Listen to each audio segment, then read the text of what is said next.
Nah, kita sudah memahami tentang daya dukung batas ya. Daya dukung batas. Sekarang kita masuk ke daya dukung izin. Daya dukung izin. Ya, jadi ini latar belakang konsepnya ini adalah sebenarnya apa ya? Untuk mengantisipasi ya jika terjadi kegagalan desain. Jadi orang lebih cenderung untuk menggunakan parameter di bawah dari ambang batas ya untuk amannya. Jadi daya dukung izin itu adalah Q dibagi dengan safety factor. Jadi kita selalu mendesain itu bukan pada kapasitas atau beban puncak, tapi di bawahnya, ya di bawahnya beban puncak. Olehnya itu daya dukung ultimate, daya dukung batas ini kita bagi lagi dengan safety factor ya.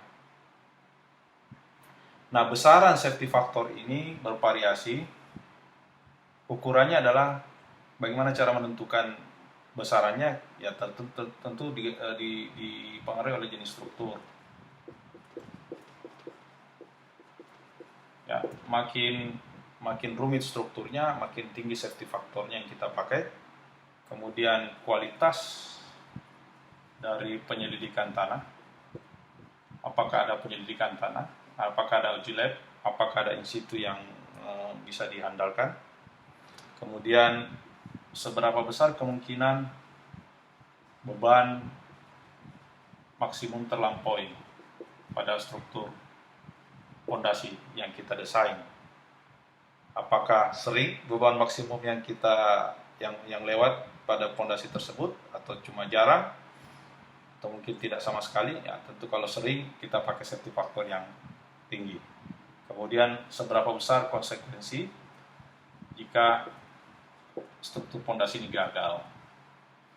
Kalau misalnya struktur ini berada di sebuah konstruksi yang sangat vital dan konsekuensinya sangat tinggi, jika gagal maka kita harus menggunakan safety factor yang besar. Maka safety factor itu antara 4 sampai 6. Jika semua ini terpenuhi, misalnya kualitas penyelidikan tanahnya jelek, jenis strukturnya rumit, ya, kemungkinan beban maksimumnya terlampaui besar, kemudian konsekuensi strukturnya jika gagal tinggi, resikonya tinggi, maka kita pakai safety factor yang tinggi.